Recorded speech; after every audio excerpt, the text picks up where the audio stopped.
어제도 충격적인 일이 있었죠. 나경원 의원 국회법 위반 혐의 대해서 1심 선고 나왔는데 벌금 400만 원형이 선고가 됐습니다.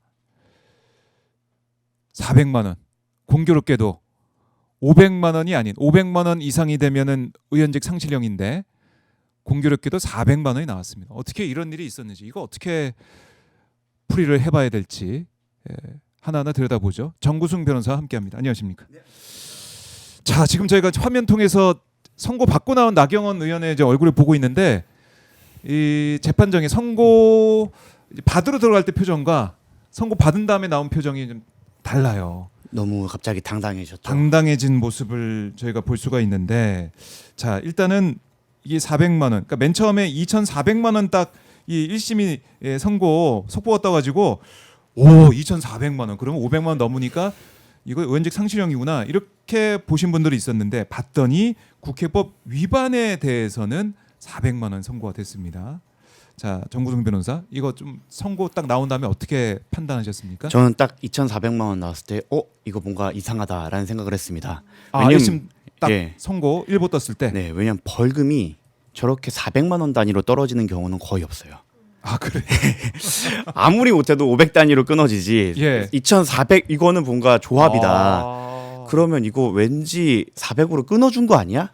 라는 생각을 저는 바로 했었습니다. 왜냐면 기본적으로 원래 1,000단위로, 그러니까 1,000단위가 넘어가는 순간부터는 1,000만 원, 2,000만 원, 3,000만 원 이렇게 많이 끊으시고, 네. 그리고 그것보다 미칠 때는 500. 그것보다 작게 이렇게 좀 분류가 되는 거는 뭐 7, 80만 원짜리 정말 간단한 폭행일 때만 저렇게 쪼개지지. 보통은 다 단위를 맞추는 게 약간 국룰 이런 느낌이 있어서 징역 같은 경우도 그렇습니다. 6개월, 1년 이렇게 맞추거나 그 징역이 1년 미만으로 갈 때만 8개월, 10개월이 나오지 그 이상으로는 막 애매하게 1년, 3개월 이렇게 나오지 않거든요. 그래서 딱 2,400만 원 나왔을 때 이거는 뭔가 수학적 계산을 했다라는 생각을 했습니다. 수학적 계산을 했다. 그래요. 그러니까 2,400만 원. 그러니까 맨 처음에 떴을 때는 총액을 봤기 때문에 우리가 500만 원 넘는다 생각했는데 하나하나 뜯어보면은 국회법에 대해서는 400만 원, 특수공무집행 방해 혐의에 있어서는 2천만 원 이렇게 된 거잖아요. 그러니까 이거는 결과만 보고 봤을 때는 법원이 스스로 정치 주체처럼 행동한 것이 아닌가. 이게 법원이 그 양형을 내리고 그 결과로서 정치적 영향력이 가야 되는데 정치적 영향력을 고려를 해서 결과를 쓴 것이라는 걸 스스로 이렇게 추론할 수밖에 없는 너무 자기적인 양형이기 때문에 그렇게 됩니다. 또 저는 사실 이거 보도자료 보면서 좀 더 놀랐는데요. 뭐라고 돼 있었습니까? 스스로 정치적 행위의 성격을 가진 사건이면서 양형을 고려했다라는 부분을 보도자료에 이렇게 적시했던 걸로 기억합니다. 그런 걸 저는 사실 형사사법 재판이라는 건 과거의 행위에 대해서 사법부가 사실 기계적 판단을 해줘야 되는 건데 여기에 정치적 고려를 했다. 심지어 어떤 내용이 있었냐면 다수의 선거를 통해서 일정 부분 책임을 진 바가 있다라고 하는데 이거를 고려할 사항인가요? 사법부는 과거의 행위에 대해서 그 과거의 행위를 현재의 시점에서 판단하는 거에 불과한데 그 책임을 선거를 통해서 졌다. 그렇기 때문에 괜찮다라는 논리는 좀 받아들이기 어렵고 이거 자체가 법원 스스로가 정치적 자기네 하나의 플레이어가 됐다라는 걸 선언한 거 아닌가라는 거 생각을 들어서 사실 저는 보도자료를 보고 깜짝 놀랐던 게 이걸 법원행정처가 오케이를 했다고? 그러니까 지금까지 뭐 법원이 이런 정치적 고려를 하는구나라는 걸 저희가 추단을 하고 추론을 했지 법원 스스로가 우리가 이런 정치적 고려를 했어라는 거를 말한 적은 없었거든요. 그렇네요. 근데 이제 보도자료에서 선거를 통해서 책임졌으니까 괜찮은 거 아니야? 이거는 사실 국회의원들이 할 얘기죠. 저희가 뭐 정치인이 할 얘기. 정치인이 할 얘기죠. 졌으니 이거에 대해서는 일정 부분 책임을 진 거다라고 하는 건데 그리고 사실 이렇게 선거를 통해서 책임을 지게 된 경위가 법원 탓도 있습니다. 6년이나 걸렸기 때문이죠. 사실은 그런 선거가 있기 전에 끝났어야 될 사건이고 뭐 증거가 많았다, 피고인이 많았다라고 하는데 사실 영상 하나만 틀면은 입증이 거의 다 되는 사건이었습니다. 그게 제일 객관적인 증거니까. 꼭 사법부 탓만 할 게 아니라 검찰 역시도 최대한 컴팩트하게 증거를 제출을 했다고 한다면 사실 혐의 입증은 어렵지 않았던 사건이기 때문에 이렇게 오래 끌 이유가 전혀 없어요. 보도자료 초반 부분은 자신들이 왜 이렇게 오래 걸렸느냐를 약간 변명하는 파트였다고 기억하는데 그거 같은 경우에는 검찰 잘못도 있지만 사법부 역시 입증이 불필요한 부분들은 하고 컴팩트하게 빨리 하자라고 했으면 사실 다수의 선거를 통해서 책임을 졌다라는 문구가 들어갈 필요도 없이 빠르게 결정이 날 수도 있었던 거죠. 그러니까 이게 의원직 상실 여부가 걸려있기 때문에 사실은 국민들의 선택 전에, 그러니까 선거 전에 빠르게 판단 내리는 것도 어떻게 보면은 사법부의 그런 책무라고 전 생각이 드는데 그걸 방기하고 이제 와서 국민의 선택 받은 거 아니냐 이런 식의 주장. 근데 잘 생각해 보시면 그 전에는 네. 그 국민의 선택권을 침해하기 위해서 절차적인 부분이나 이런 것들을 위법한 것으로 추정되는 절차적 스텝을 밟아가면서까지 이재명 대표를 사실 투표지에서 제거를 하려고 했죠. 근데 이거 같은 경우에는 6년 거의 6년 가까이 걸렸고 다수의 선거를 통해서 책임을 졌다라는 멘트를 하는 걸 보다는 우리는 적극적으로 지금 정치에 개입을 하고 있어라는 저는 자백서로 봤습니다. 그리고 사실 이거는 뭐 사실 패스트트랙이라는 이런 국회 선진화법이 생기고 네. 국회 선진화법이 생기고 나서 거의 첫 사례에 그렇죠. 가깝고 예. 앞으로도 사례가 나오기 쉽지 않아요. 그러면 이게 아마 선례가 될 겁니다. 그렇다고 한다면 앞으로 그러면은 이렇게 뭐 그야말로 빠루 들고 막 이렇게 빠루 다녀도 정도는 400만 원이다. 그렇다고 하면 여기서 500만 원 이상이 나오려면 도대체 뭘 들어야 뭘 되는 들고 거야? 다녀야 되나? 이제 진짜 방화 정도는 해야 이게 500만 원 이상이 나오는 건가? 그렇다고 하면 국회 선진화법의 입법 취지를 생각을 한다면 동물국회를 방지하기 위해서 입법이 된 건데 예? 빠루 정도와 감금 정도의 그 행위는 우리는 벌금으로 해줄 테니 괜찮아라는 시그널을 보낸 것과도 또 다름이 없죠. 이거는 사법부가 사실은 이제 법을 통해서 이루고자 하는 입법을 하고 사법부가 그 법을 집행함으로써 사실 입법의 목적이 달성이 돼야 되는 건데 네. 그 자체를 형해화시켰다라고 볼 수 있는 거고 스스로의 책임을 정치 플레이어가 됨으로써 방기했다고 볼 수밖에 없는 좀 충격적인 사건입니다. 이걸 도대체 어떻게 설명을 해야 되나 국민들한테. 사법부는 지금 조희대 대법원장 및 그 이제 사법부의 일원들은 우리가 독립성이 보장받아야 된다. 우리는 그 사법부의 독립을 지켜달라고 하는데 본인이 하나의 정치 주체로서 활동을 하는 사법부를 마치 과거의 검찰처럼 하나의 당처럼 움직이고 있다고 볼 수밖에 없거든요. 근데 이거를 도대체 국민들은 그럼 존중을 해줄 수가 있는 건가? 스스로 독립성과 스스로에 대한 권위를 떨어뜨리는 건 누구인가를 좀 다시 한번 생각하게 되는 좀 역사적인 판결이 아닌가 싶습니다. 역사적인 판결이 됐고 이게 좀 사례가 돼가지고 앞으로도 계속 이제 준용이 될 가능성이 있기 때문에 더 이제 문제다 이렇게 말씀하셨는데 국회 선진화법 우리가 왜 만들었습니까? 동물국회 더 이상 안 된다, 폭력 안 된다. 그래서 정말 여야가 합의해서 만든 거 아니겠습니까? 오히려 저쪽에서 국민의힘 쪽에서 오히려 더 세게 얘기를 했던 그런 부분이잖아요. 근데 그걸 가지고 판단해 봤더니 빠루 들고 뭐 감금하고 회의 못 열게 만들고 이런 것들 뭐 그 정도는 괜찮지. 의원직 상실은 너무했지. 이렇게 간다 그러면 이 법의 존재 이유가 없는 거 아니에요? 법이 왜 있습니까? 그러니까요. 법의 해석과 집행이 사법부의 역할인데 입법 취지를 생각하면 동물국회 딱 저런 행위를 막자고 만들어진 법이었음에도 그렇죠. 불구하고 그거를 적용을 이렇게 해버린다고 하면 법 자체가 존재 이유를 상실하는 거죠. 나경원 의원님의 그 막대한 재산을 생각하면 네.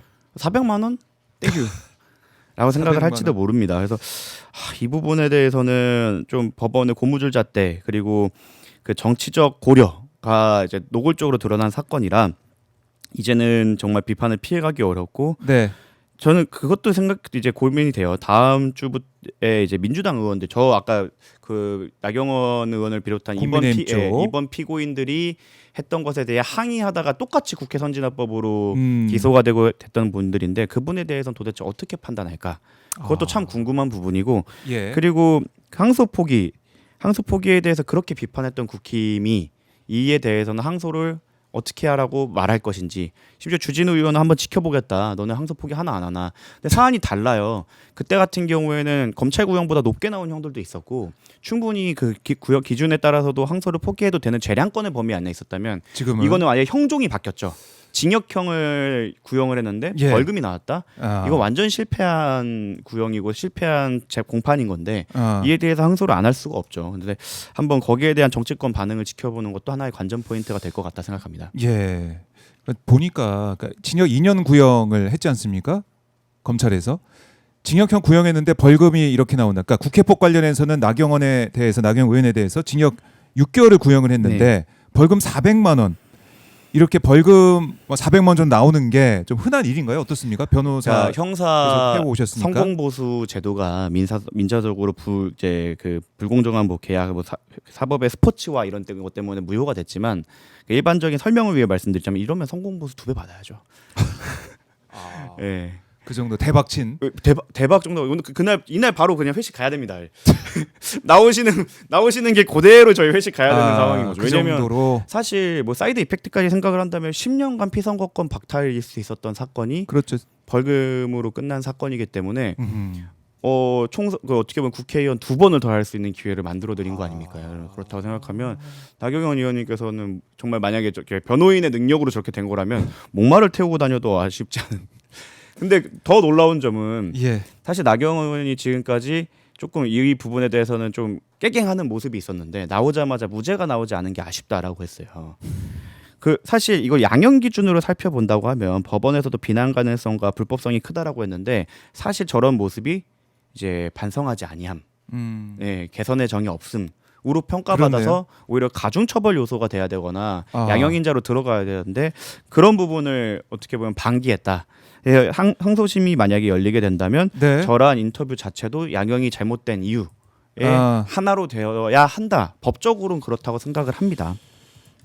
그러니까 뭐 개선 장군처럼 이렇게 나오는 이런 모습을 저희가 어제 또 저희가 생중계하면서 봤는데 이걸 우리 국민들이 받아들이기가 어렵다 이렇게 지적을 하시는 것이고 결국에는 재판부, 그러니까 사법부의 불신이 더 깊어지는 하나의 또 단초가 됐다 이런 생각도 들어요. 네, 마치 윤석열 씨가 구속 취소돼서 나와갖고 그 개선 장군처럼 걸어올 때의 느낌이었다. 그렇네요. 네, 정말 어떻게 보면 사법부와 국민의힘의 콜라보, 그 참담함은 도대체 누구의 몫인가라는 생각이 듭니다. 그러니까 당장 이제 국민의힘에서는 봐라. 이게 근데 판단은 유죄로 나왔는데 봐라. 이거 우리가 뭐 저항권 행사 이런 거 잘한 거 아니냐 이런 식의 또 프레임전을 하려는 것 같아요. 그거 자체가 얼마나 그 사법부의 이번 1심 재판이 잘못되었는가, 이 법이 얼마나 이제 무의미해졌는가를 상징하는 장면인 거죠. 빠루를 들고 저렇게 해도 이렇게 당당할 수 있다. 그러니까 단죄가 되지 않으니까 떳떳한 거거든요. 그리고 이거는 그 부정적 의미의 강화가 될 겁니다. 우리는 빠루 정도 들어도 이 정도 나오는구나. 그렇다고 한다면 그것보다 조금 낮거나 조금 높은 경우에는 큰 문제가 없겠네 라는 시그널을 준 게 그게 바로 이제 피드백이 온 거죠. 이거는 어떻게 보면은 국회 문화를 사법부가 나서서 망치고 있다라고도 평가할 수 있을 것 같습니다. 근데 사법부가 이렇게 해도 됩니까? 뭐 직위원이 윤석열 풀어주고 그다음에 영장전담 판사들이 막 우리가 볼 때는 당연히 구속인데 구속영장 발부를 안 하고 또 이번에 6년 7개월 전에 있었던 일, 그러니까 5년 10개월 동안 재판했던 이 사안에 있어서 벌금 400만 원으로 아무 일도 아닌 것처럼 만들어준다. 이거는 국민들이 계속 이해할 수 없는 일들만 벌어지는 것 같아요. 그 음악을 하다 보니까 이쪽에 좀 무지한 좀 저희 와이프가 오빠 사법부가 저렇게 하면 어떻게 견제해? 라고 물어보더라고요. 근데 사실 저희가 그 민주주의 시스템을 설계를 할 때 그 사법부 같은 경우는 법과 양심에 따라서라는 어떻게 보면 사람의 선의에 기대는 측면이 있었습니다. 그렇기 때문에 뭐 견제는 입법을 통한 어떻게 보면 간접적인 견제가밖에 없었는데 사실 국회 선진화법 자체가 그런 견제를 위해서 만들어진 법안입니다. 이런 부분에 대해서는 너네가 그냥 일반적인 형사로 하지 말고 국회 선진화법, 국회법으로 해서 국회 관련법으로 해서 하고 그러고는 벌금 500만 나와도 피선거권 박탈하도록 너네가 해라고 어떻게 보면 가이드를 준 거, 그 가이드를 주고 여기 이거의 입법 목적을 생각해서 판결을 해라고 법을 만들 때는 입법 취지 같은 것도 다 전달이 되거든요. 근데 그걸 형해화했다, 견제를 벗어났다. 이제 이에 대해서 그럼 어떻게 하냐라고 했을 때 사실 저도 대답이 어렵더라고요. 사법부의 독립도 분명히 필요한 요소이기 때문에 공정한 재판과 뭐 인권 보장을 위해서 그래서 이거에 대해서는 진짜 가보지 않은 길을 가야 한다. 이제는 그거에 대해서는 정말 많은 진통과 논란이 있겠지만 안 갈 수는 없는 상황이 된 것 같습니다. 구속 취소를 비롯해서 이번 사건을 보면서 이제는 우리가 과거에는 선진국들이나 앞으로 미리 민주주의든 나갔던 나라들을 보면서 그 성공 사례만 저희가 답습을 해갖고 와도 충분히 성공적인 발전에 이를 수 있었는데 이제는 뭔가 새로운 한계에 다다랐다. 그 이전의 체제가 이 사법부 개개인에게 양심과 법에 기댈 것을 기대하면서 좀 선의에 기댔던 것에 한계가 오는 이 시점에서는 우리는 이제 새로운 길을 가야 할 것이고 거기에 대한 이제 진통과 논란이 생길 수밖에 없고 이게 누구 탓이냐? 사법부 탓입니다. 사법부 탓이다. 그러니까 결국 저희가 이제 조희대 대법원 얘기, 조희대 코트 얘기를 계속 할 수밖에 없는데 이게 뭔가 일관되게 흐름을 좀 보이는 것 같아요. 사법부가 정치적으로 마치 이제 국민들의 견제를 벗어나서 독립을 국민으로부터 해가지고 마음대로 하는 것 같이 느껴지는데 그러다 보니까 앞으로 내란 전담 재판부 이거 없으면 큰일 나겠다 이런 우려도 계속 하시는 거 아닙니까? 실제로 예. 지금 본책 즉 윤석열과 김건희와 직접 연관되었다고 하는 사람들의 영장 기각이 너무 납니다. 특히 압수수색 영장이 이렇게 기각되는 건 거의 처음 본 것 같아요. 뭐 일각에서는 특검이 무리한 수사를 해서 그렇지라고 하기엔 지난 특수부 검사들이 했던 압수수색 영장은 너무 잘 나오지 않았습니까? 그렇죠. 뭐 법화 10만 원 썼다는 것 때문에도 수십 번 수백 번 압수수색을 했던 걸로 기억을 하는데 그렇게 정말 그냥 자동 자판기라고 막 그 멸칭을 당할 정도로 영장을 잘 내주던 그 재판부가 갑자기 내란 그리고 뇌물과 어떻게 보면 국가 시스템 전반을 흔들었던 사건에 대해서는 영장을 깐깐히 한다. 저 웰바이오텍 사건부터 시작해서 이 주가 조작 사건에 대해서도 영장이 기각되고 네. 김건희 씨 오빠죠. 눈앞에서 네. 증거 인멸을 했던 사람에 대해서도 영장이 기각되고 이거를 도대체 저희가 그 지금 제안된 전담 재판부를 제외하고 어떤 방안으로 견제를 하고 수정할 수 있는지는 저는 솔직히 아이디어가 떠오르지 않습니다. 그래서 지금 내란 전담 재판부 말씀을 지금 많이 하십니다. 우리 국민들께서는 이 사법부 더 이상 이제 믿을 수가 없다. 이번 판결로 확실히 드러났다. 이렇게 말씀하시면서 또 이거 내란 전담 재판부를 해야 내란 종식이 된다. 이렇게 강조하고 있고. 그러니까 조희대 사법부의 이런 모습, 지금 사법개혁안들이 계속해서 나오고 있지만 재판과 행정을 분리하는 그렇게 통해서 좀 통제할 수 있는 걸 해야 된다. 견제가 필요하다. 이렇게 말씀하시지만 이게 또 언제 얼마나 빨리 될지 모르겠고 당장 내란 재판 직위원이 내년에 뭐 1월 재판 끝내고 2월에 선고한다 이런 얘기를 하고 있는데 그게 또 제대로 될까?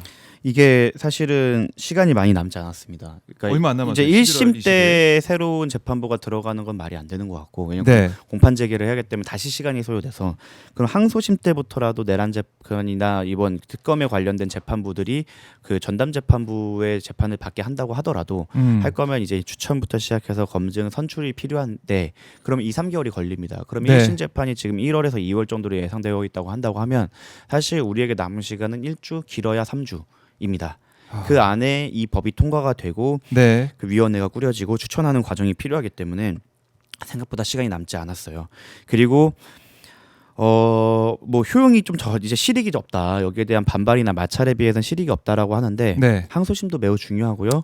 그리고 특검이 물론 한 달밖에 이제 활동 기간이 많이 남지 않았지만 사실 특검이라는 거는 특별수사기관인 거고 이 이후 특검이 활동 기간이 종료된 다음에도 혐의가 있는 것들에 대해서는 기존의 수사기관들이 당연히 수사를 해야 됩니다.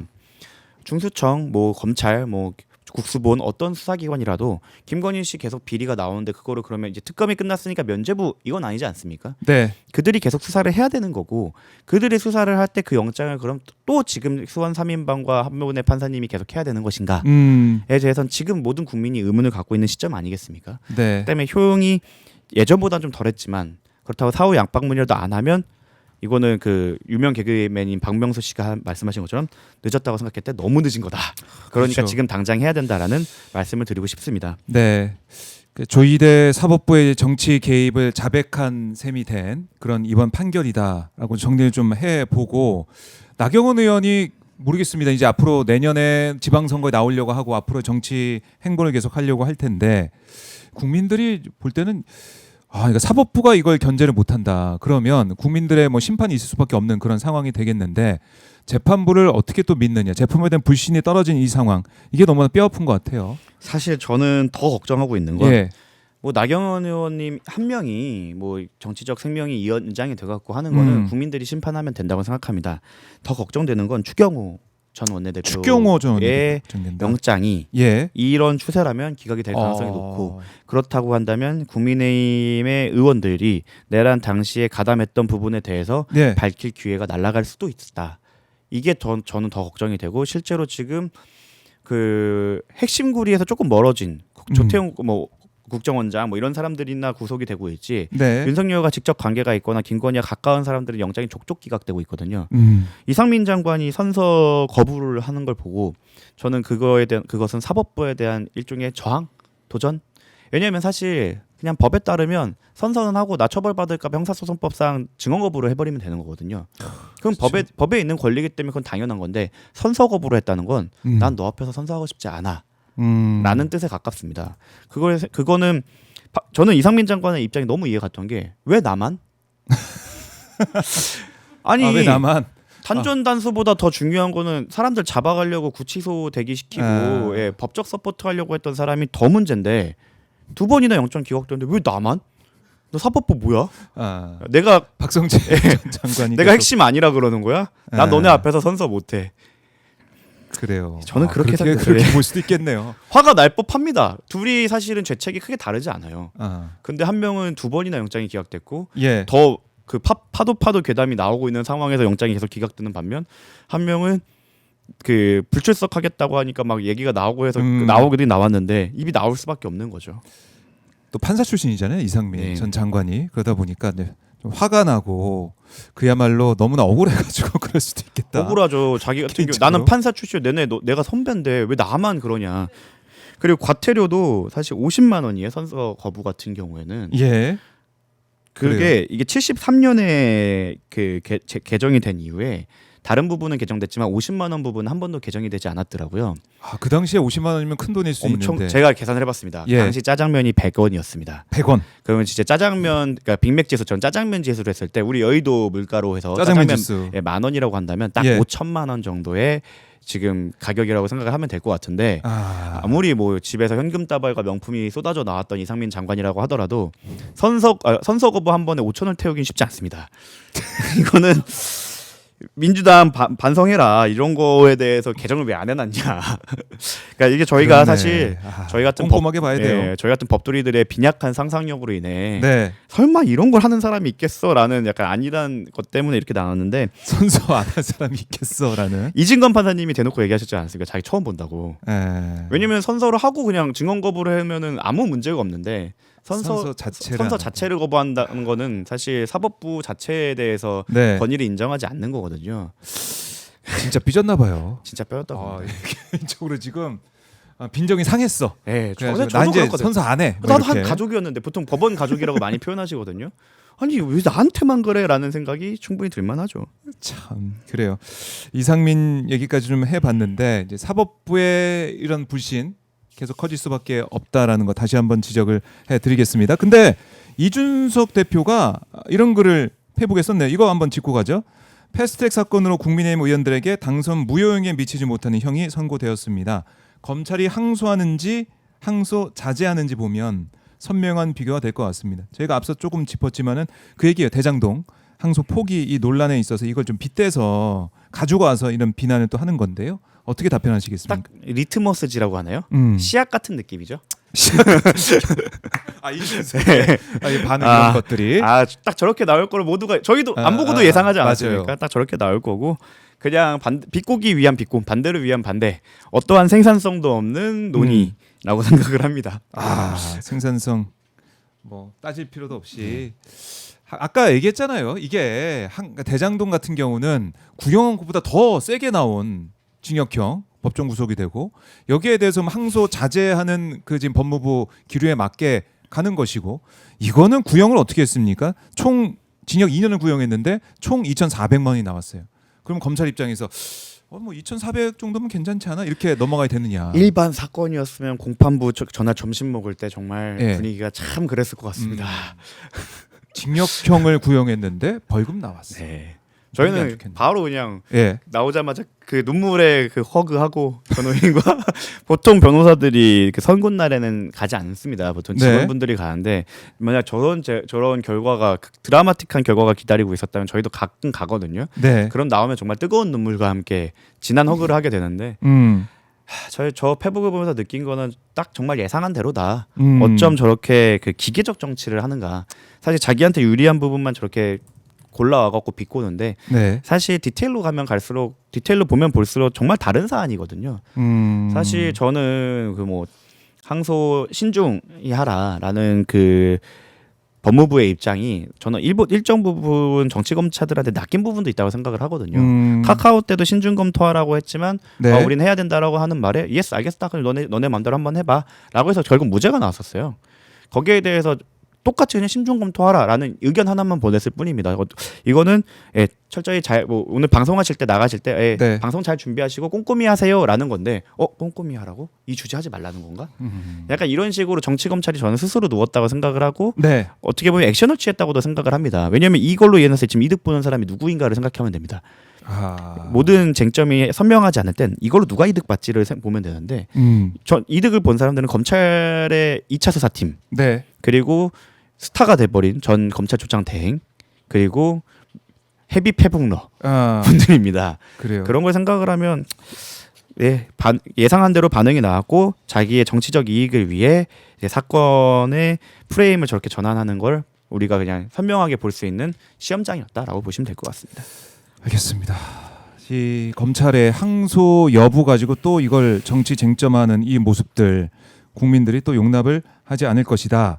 이렇게 정리 좀 해보고 정치적인 이 사법부의 이 행태 앞으로의 또 내란 전단 재판의 필요성 이걸 더 강화해주는 그런 모습이 듭니다. 이거 좀 봐야 될 것 같고요. 마지막 코멘트 하나만 네네네. 하자면 저는 민주당한테도 쓴소리를 하고 싶은 게 민주당은 사실 내란 재판 전담 재판부 네. 뭐 법 왜곡죄 아니면 그 외 견제안들 아니면 검찰에 대한 개혁안들 노이즈는 엄청 많이 나왔고 저희가 이렇게 방송에 나와도 많이 떠들 만큼 항상 이슈는 많이 됐습니다. 네. 하지만 입법이 되지 않고 있어요.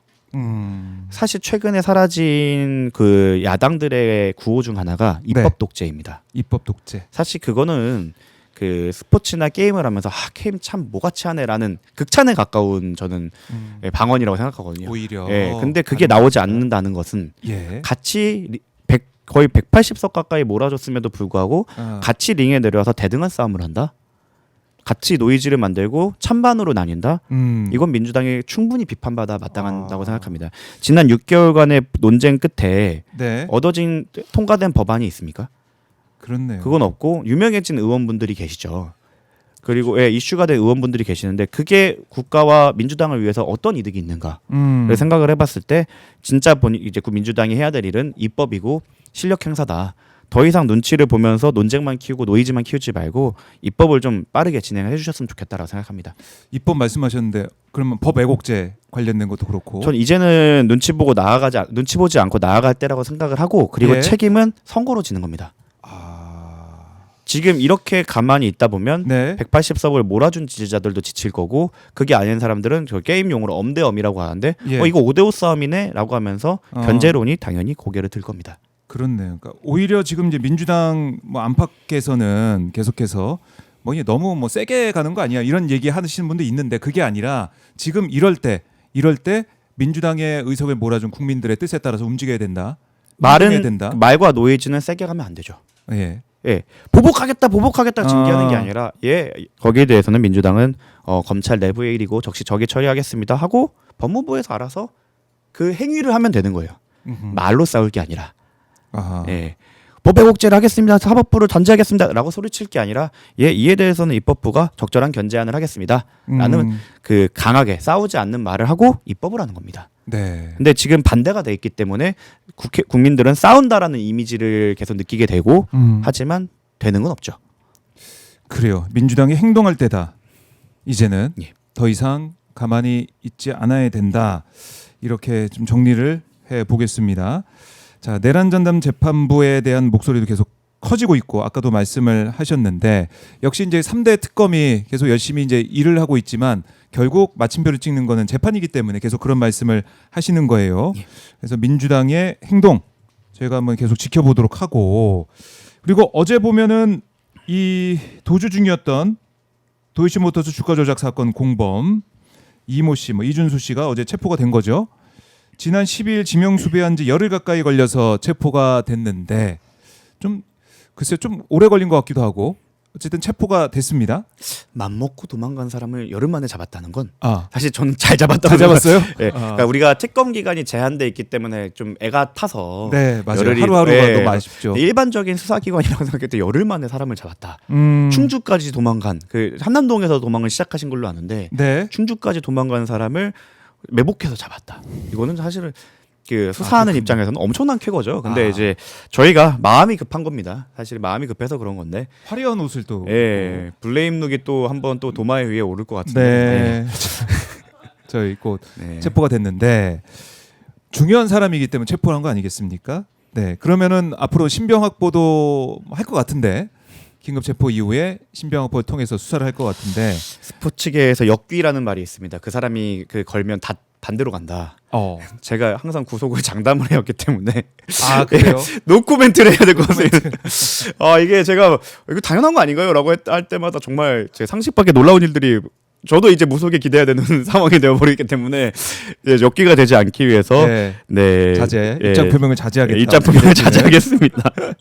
그래요. 그러니까 이 씨가 잡힘으로 인해서 앞으로 수사 방향이 좀 어떻게 될까? 네. 뭘 특검이 알아내려고 하는 건가? 이것도 좀 궁금한 거 아니겠습니까? 뭐 약한 고리가 되어서 그 다수의 다른 사건에 대한 증언도 얻을 수 있지만 만약에 1차 작전 시기부터 지속적으로 이 사람이 연관이 있다고 한다면 계속 범으로 보아서 그 1차 작전이 이미 뭐 시효가 지났다 이런 평가도 많았거든요. 근데 시효가 끝난 게 아니다. 이거는 처음부터 끝까지 계속 사건이 이루어지고 있기 때문에 그 종료시로 봐야 된다고 해서 이때까지 포섭이 될 수도 있습니다. 1차 시기까지. 그런 경우에는 그 기소액이 좀 더 늘어날 수 있고 그럼 처벌이 양형 기준이 아예 바뀔 수도 있기 때문에 중요한 부분이고 건진법사를 또 소개하는 사람으로 알려져 있기 때문에 만약 그게 사실인다라고 한다면 건진법사를 소개하게 된 계기 그리고 건진법사의 활동을 더 구체적으로 발언을 하게 될 거고 이미 어느 정도 돌아선 건진법사 입장에선 그렇다면 자백을 하면서 또 김건희한테 던지는 연쇄 효과를 기대할 수 있는 중요 증인이자 중요 공범이라고 생각을 합니다. 그래요. 수사 과정에서 어떤 얘기가 흘러날지 모르겠지만 중요한 인물을 체포를 했습니다. 특검 상황 지켜보도록 하고 그리고 이거 또 그 페북의 리트머스지가 이제 한동훈 씨와 이준석 씨라고 한다면 그 공판의 리트머스지가 윤석열 씨와 김건희 씨거든요. 공판의 리트머스지. 중요하거나 불리한 증언이 나오거나 불리한 뭐 증인이 출석할 것 같으면 귀신같이 도망가거나 아픈 사람들이 있습니다. 두 분이거든요. 갑자기 토할 것 같다가 하면서 도망가거나 오늘은 출석하지 않겠다라고 하는 경우를 보면 그 사람들이 보통 중요 증인이거나 불리한 증인입니다. 그런데 이분 얘기가 나왔을 때 바로 토가 나올 것 같다면서 그 재판을 회피했던 걸 보면 이분의 리트머스 시험지는 잘 반응하고 있다. 그래서 중요 증인이 맞다라고 생각합니다. 알겠습니다. 리트머스지 페이스북 SNS의 리트머스지 또 이 재판 공판의 수사의 리트머스지 저희가 하나하나 짚어봤고요. 그리고 김건희 이제 특검 명태균 게이트 핵심인 이 강철원 전 서울시 부시장 또 김한정 그러니까 오세훈 시장의 후원자로 알려진 김한정 씨를 오늘 25일 동시 소환하기로 했다. 이건 어떤 의미가 있습니까? 특검이 제가 이제 하도 떠들고 다니니까 저한테 요청을 안 하고 강경식 씨한테 직접 요청해서 자료를 많이 받아가셨더라고요. 직접? 왜 그럴까요? 정우승 변호사. 우리 변호사계 아이돌인데 연락하고 싶을 것 같은데. 또 특검이 저한테 연락을 하시면 제가 강경식 씨한테 연락을 해서 자료를 받아서 정리해서 많이 넘겨드렸는데 그럴 때마다 이 정보가 자꾸 새서 그런지 강국장님이 근데 강국장님도 본인 자료를 자료가 너무 방대한데 그걸 이제 분류를 해놓거나 이제 포렌식 자료 정리는 또 문건일 변호사가 있거든요. 그러다 이제 변호인 방에서 요청을 이거 관련 재판은 아직 아닌데 왜 이렇게 자료를 요청하시지라고 하다가 제가 눈치를 챘습니다. 특검에서 강혜경 씨한테 요청을 했구나. 그래서 저는 사실 며칠 전부터 이게 특검에서 요거를 보고 있구나, 이걸 준비하고 있구나 눈치를 챘는데 기소 수순입니다. 이거는 마지막으로 해봐. 이제 자백을 할 건지 마지막으로 한번 확인을 하려고 할 것 같고 사실은 특히 강철원 전 부시장 같은 경우에는 명태균을 나중에 이제 오세훈 씨의 주장대로라도 어떻게 보면 잘라내기 위해 강철원 부시장을 보내갖고 좀 대응하겠다라는 것 때문에 만났다는 걸 부정할 수는 없는 사람이거든요. 그 부분에 대해서 아마 다시 한번 체크를 할 거고 김한정 씨 같은 경우는 돈을 왜 주는가의 부분 사실 핵심고리고 김한정 씨가 넘어가느냐 안 넘어가냐에 따라서 이제 오세훈에 대한 확률이 많이 달라지기 때문에 김한정 씨가 만약 그게 아니라면 본인이 그걸 다 뒤집어 쓰고 가야 될 수 있는 상황이라 아마 이 부분을 한번 확인을 하려고 연락을 하지 않았을까 싶습니다. 그래요. 그러면 뭐 오세훈 시장 기소 수순으로 지금 가고 있는 상황 마무리를 지을 것이다. 이렇게 정리를 좀 해보도록 하고 그리고 최혜병 특검이 오늘 윤석열 기소로 수사를 마무리합니다. 최혜병 특검 활동 좀 여러 가지 소회가 있으실 것 같아요. 어떻게 평가하시는지요? 저는 한 80점 정도라고 생각을 합니다. 80점인 이유, 100점이 못 된 이유는 사실 김건희 특검이 문제가 됐던 건 검찰에서 파견 나온 검사들이 검찰을 수사하지 못했다. 였고 이제 최혜병 특검의 20점이 깎인 이유는 군검사 출신들이 군검사를 수사하지 못했기 때문입니다. 또 이슈가 나오는 게 뭐 군검사들을 기소하지 않기 위해 지금 또 안에서 막 내용이 있다고 하고 군 인권센터나 이런 부분들에서 계속 그 문제 제기를 하고 있거든요. 네. 사실 어쩔 수가 없는 부분도 이해는 갑니다. 왜 밥 친구고 매일 밥 같이 먹던 시고 군검사 풀이 그렇게 넓지 않거든요. 그래서 이게 우리나라 지금 수사기관들의 한계를 보여준 그 상징적인 장면이다. 군검사들이 제대로 기소되지 않는 부분은 이 부분에 대해서는 높은 평가를 주기는 어렵고 다만 이제 이슈가 되었던 외압 부분에 대해서는 어느 정도 명확하게 좀 규명이 되었기 때문에 윤석열까지 그 부분이나 그때 이제 그 블랙펄 인베스트 이정호 씨의 핸드폰을 버리는 장면 그 과정을 추적을 하다가 그 버린 거를 따라가서 확보하는 장면 등을 생각하면 이 부분에 대해서는 꽤 높은 평가를 줄 수 있다. 다만 처음부터 좀 어려울 것 같았던 구명로비 부분은 명확하게 입증이 되지 않아서 좀 아쉽다. 근데 사실 구명로비는 제가 누누이 말씀드리지만 전화 통화한 당사자 둘 중에 한 명이 돌아서지 않는다면 사실 입증이 거의 어려운 사건이기 때문에 이 부분에 대해서는 뭐 처음부터 큰 기대는 없었고 그렇다면 원래 해야 했던 것이 왜 이런 외압이 있었는가 그리고 왜 일반적인 수사기관이 수사를 못했는가라는 파트로 나눠질 것 같은데 외압에 대해서는 거의 다 규명이 된 것 같고 근데 이제 일반적인 수사기관에서 왜 못했는가 즉 왜 군검사들이 저런 행위를 했는가에 대해서는 좀 미진한 부분이 있었다. 이 부분에 대해서는 사실 특검 제도나 출신의 한계가 있었다라고 보면 될 것 같습니다. 그래서 알겠습니다. 그래서 수사기관을 미국이나 다른 데 같은 경우도 여러 개로 쪼개서 상호 견제와 균형을 하게 되는 것 같은데 이에 대해서는 새롭게 우리가 형사소송 제도를 이제 개선을 할 때 한번 참고해야 되는 부분이 아닐까 생각합니다. 그래요. 그리고 이 공수처가 쥐기현 판사의 택시 앱 기록을 압수수색을 해서 확보했다. 이것도 지금 뉴스를 통해서 알려지고 있더라고요. 자, 쥐기현 판사 이제 룸살롱 의혹 아니겠습니까? 여기에 대한 수사에 본격적으로 착수했다라는 건데 이거 어떻게 해석해야 됩니까? 세 글자 이제야? 이제야. 사실 너무 늦었다. 그날 해도 되는 사건이었습니다. 사진 나왔을 때. 그렇네. 그 정도는 착수해서 문제 뭐 소환 한번 해보고 네. 제보자 하고 그 주 안에도 해결이 될 의지가 있었다면 수사를 바로 할 수 있었던 부분. 뭐 공수처 이렇게 반응할 수도 있었죠. 네. 야 우리 출신 검사들 다 지금 영장 받고 우리도 지금 집에 불났다.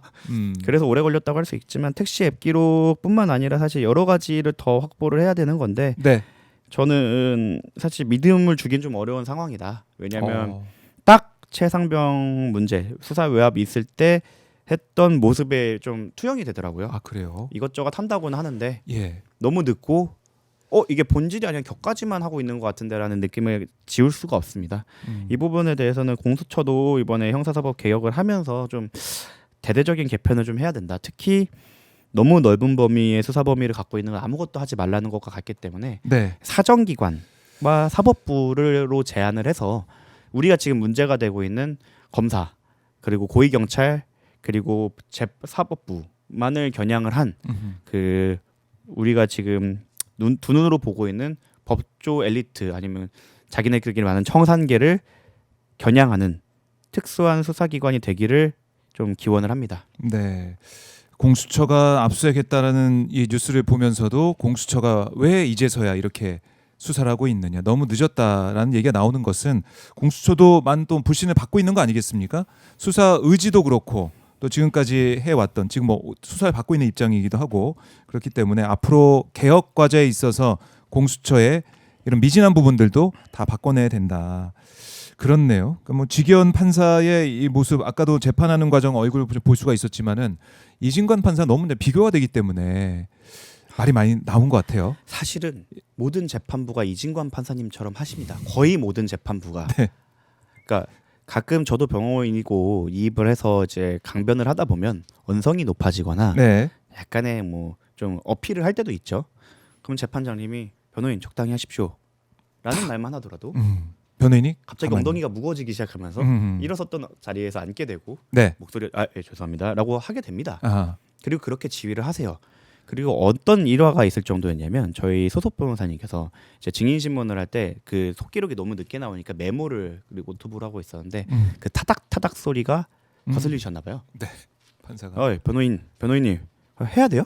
라고 이렇게 12조로 해더라도 변호인은 그 자리에서 바로 노트북을 덮고 수첩을 꺼내요. 손으로 필기하기 시작했습니다. 그 정도로, 정도로. 예, 워낙 그렇게 권위가 있고 예. 사실은 재판 지휘를 하고자 한다면 음. 충분히 지휘를 할 수 있는데 MC를 보시더라고요. 그래서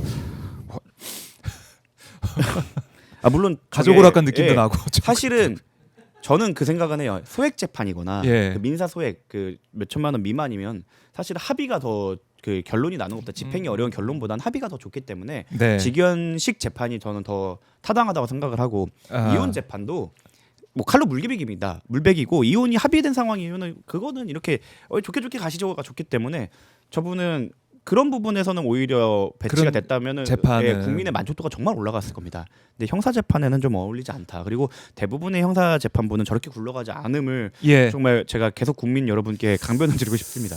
그래요.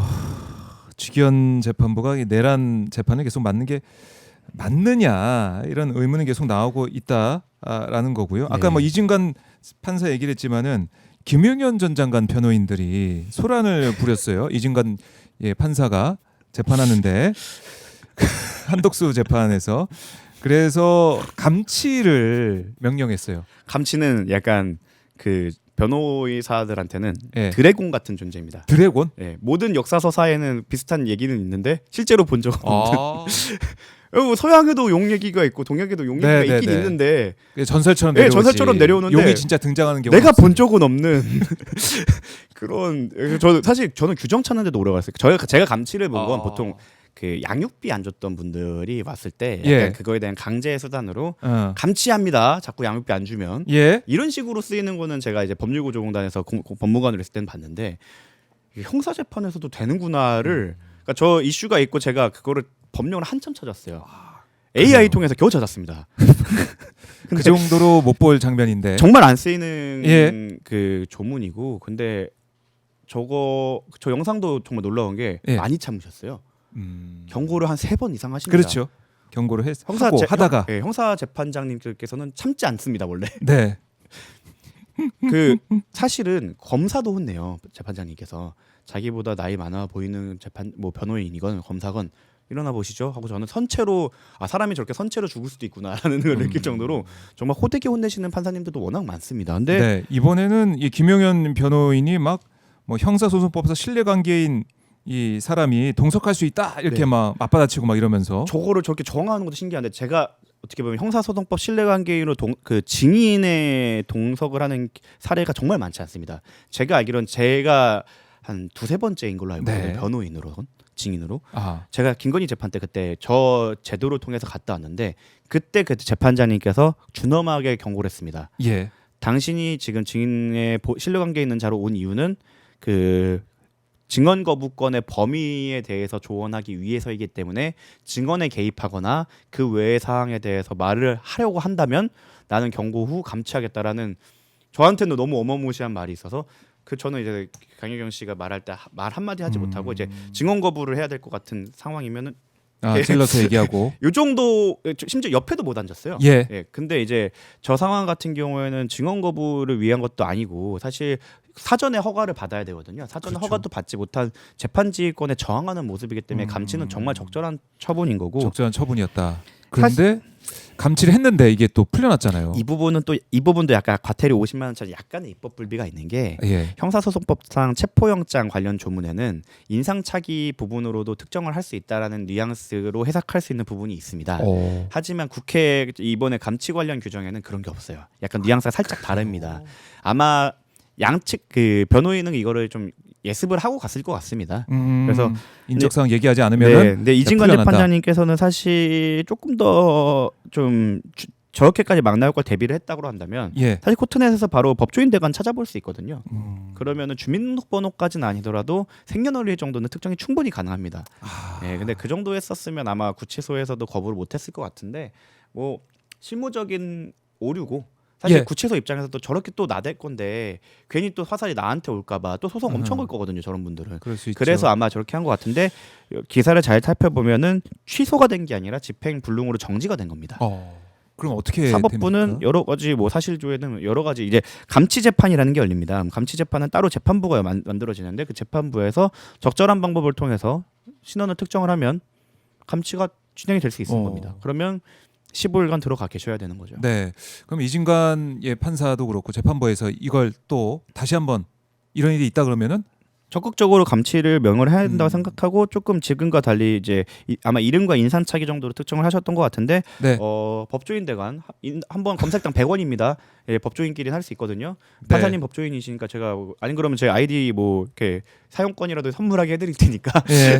그렇게 특정을 하신다고 하면은 조금 더 위법성 소지가 이제 좀 덜해지지 않을까 하고 앞으로 적극적인 재판지를 하셔야 된다라고 생각을 합니다. 그리고 저는 사실 윈윈이라고 생각해요. 윈윈. 예, 저 김용현 변호인분들은 한번 감치 들어가고 나오시면 마치 별 달았던 것처럼 또 슈퍼챗 많이 받으실 거고. 네, 그래서 그럴 수 있겠네요. 네, 사법부의 권위를 보여주면서 네. 이제 저분들은 또 자신들의 정치적 이익을 얻어가는 윈윈이 되지 않을까 생각합니다. 별의별 일 다 봅니다 이번에. 조금 더 추워지고 들어가시는 건 나쁜 건 아니라고 생각을 합니다. 이 여러 가지 살필 게 많은데 김용현 변호인이 막말까지 했다고 하니 네. 이걸 또 재판부가 특히 제대로 지금 재판하고 있는 국민들 볼 땐 잘하고 있는 사람이 있는 반면에 또 못하고 있는 사람이 있으니 이것도 좀 비교를 해봐야 되고. 코트넷에 왜 글이 안 올라오는지 저는 좀 아직까지. 일선 판사님들에게 좀 촉구합니다. 네. 본인의 동료, 법원 가족이 저렇게 모욕당하고 비난당하고 무시당하고 있습니다, 여러분. 코트넷에 분연히 결기를 보여서 일어나 주시기 바랍니다. 옆집 검찰은 자기네 조직 때린다고 초임 검사까지 글을 썼습니다. 네. 예, 법관 여러분들의 많은 참여 부탁드리겠습니다. 그렇게 말입니다. 이 법관의 양심 또 재판을 제대로 할 수 있는 그런 권한을 좀 지킬 수 있게 그런 목소리 나왔는데 그런 것도 없고 조희대 사법부가 참 이상합니다. 사실 예? 행정처장님이랑 대법원장님도 이거에 대해서 코멘트 하셔야 된다고 생각해요. 말할 때는 말이 필요할 때는 안 하고 네. 이 정치적으로 마치 개입하는 듯한 그런 뉘앙스에서 보이고 답답합니다. 여기에 대해서 민주당이 행동해야 된다라고 정구승 변호사가 강조했는데요. 제가 지켜보도록 하겠습니다. 자, 정 변호사 오늘 말씀 잘 들었고요. 끝까지 함께해 주셔서 너무나 감사드리고요. 못다한 말씀 있으면 듣고 잠깐 마무리하겠습니다. 아닙니다. 다음 주에 또 중책을 맡겨주신 만큼 네, 제가 열심히 모니터링하고 준비해 보겠습니다. 알겠습니다. 네. 말씀 잘 들었습니다. 네, 감사합니다. 네, 고맙습니다.